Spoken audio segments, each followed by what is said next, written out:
Hey guys! So, in a previous vlog, I was telling you guys about how I am beginning this new mission in life. About how I am slowly but consistently trying to put back together the pieces of my life and make my comeback. To be able to get back to doing the things that I love doing. So this vlog is to give you an update as to what has happened since the events of our previous vlog back in August. And I think y'all will really enjoy it. So I had planned to take y'all to Chattanooga, Tennessee to go ride ET and WNC number 207. Okay, Southern Railway 630. However, car problems had other plans. So without my car, I wasn't really able to not only make my trip to Chattanooga, but it made a lot of my other new routine stuff to be a little more difficult than I had originally planned. If I had a nickel for every time my car broke down while I was planning a trip to Tennessee in the month of August, I would have 2 nickels. Even though I had to put a temporary hold on some of my plans, I was able to maintain some of my daily routine. I went on my walks whenever I could, and on one particular evening, Mom came over to pick some tomatoes. However, that same afternoon, we would have ourselves a little bit of a problem.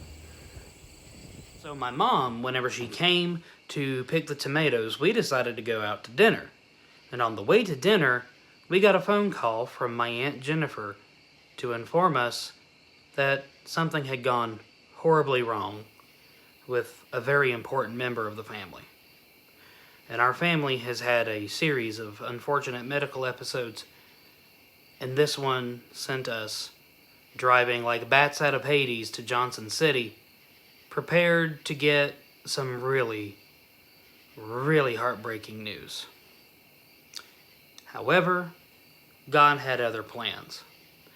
Truthfully, I'm convinced that the man refused to be taken because he still had to mow his yard. And that was the very first thought on his mind, was he needed to go back to mowing his yard. And that's how we knew that he was okay. And after a very long night in an emergency operating room, waiting room, we all breathed a sigh of relief. And so, not long after that crisis had ended, it was time for a new one to start. This one much less severe. Not long after we had gotten done with the medical situation with my dear relative, I came down with a very bad case of laryngitis, which for someone like me, my voice is something that I use quite often. It's what I use every day at work. It's a part of, what helps me get through my day. I love to sing. I find it to be very therapeutic. But for over a week, I was left with nothing to say. And I was sat down and forced to not speak. And I was forced to sit there in my own silence. And in the silence, something had come to me. This journey that I am taking y'all along on started with me having a small confession in my bedroom, talking to a phone. Now I'm in my living room, talking to a phone. But as I was sitting there in my forced silence, the thought occurred to me. Perhaps this whole thing needs to start with forgiveness. Whenever I was a kid, there was one place that I always said, when I grow up, that's the place I want to work. Where train robbers lie in wait behind every bend, and happy little mice mine for cheese. And an almost familial connection with a 100-year-old steam locomotive were some of the main attractions.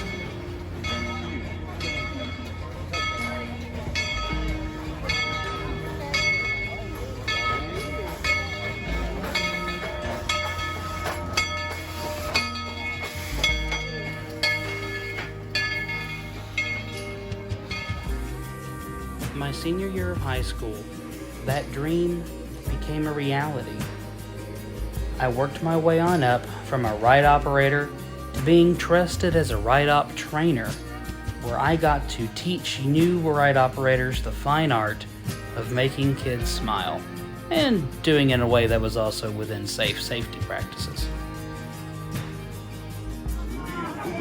My primary home was here on the Mouse Mine number 9. Where his find was assay. It confirmed what Mordecai already knew. It was the... Here, I was able to grow into my own and make this attraction my own.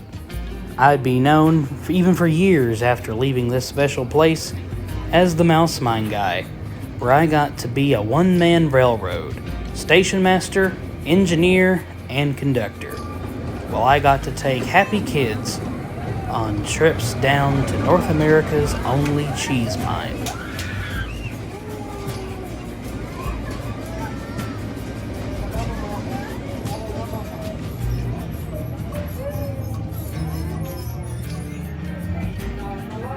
In 2021, after the park had reopened from the COVID-19 pandemic, myself and my friends Will and Teresa had been made leads over the ride operators. We got to become little kings over our little mountain. However, we certainly had our work cut out for us that summer. I won't rehash everything that happened in the 5 years since that day and now, but what I will say is that I became extremely bitter towards the place I used to love.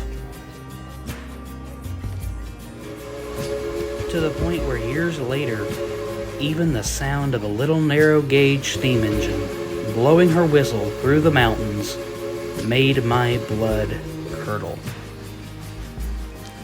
As my resentment of this place festered, that festering rot had finally risen to the surface. Until the past few weeks, with plenty of time to think on who I am, who I want to be, and where I do not want to end up, holding on to these things has done absolutely no good, and the only person I've been hurting is myself and anyone else who is unfortunate enough to cross my path on one of my bad days. Happiness is not hiding, not off in some distant corner of the world hiding from me. I've been the one hiding from it. I worked 5 years of my life at Tweetsie. I was known as one of the friendliest people there. Today, most people who know me would not describe me as friendly. More accurate descriptors would be cranky, cantankerous, morose, or even a donkey sitting in a pit.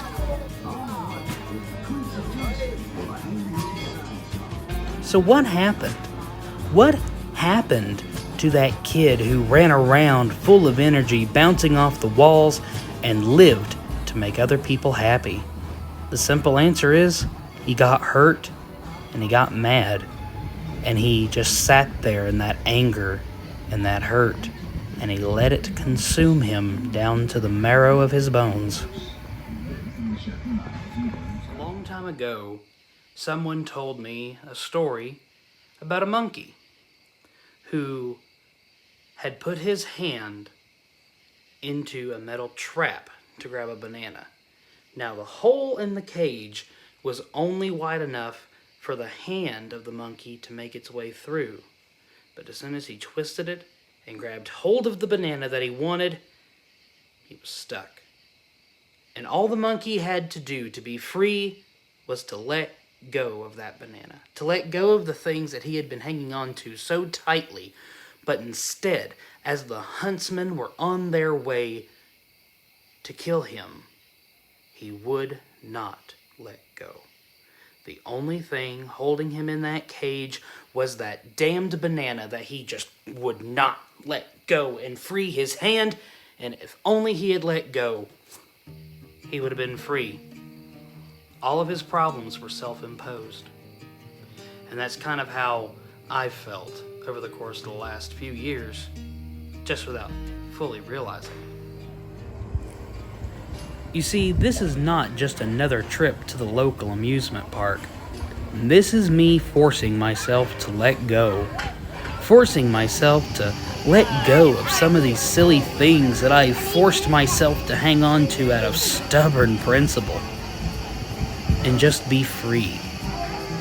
If I can ride the trains of the Tweetsie Railroad with a goofy smile on my face like I did whenever I was a kid, what else can I do? What else can I break myself free from that I've been holding myself back with?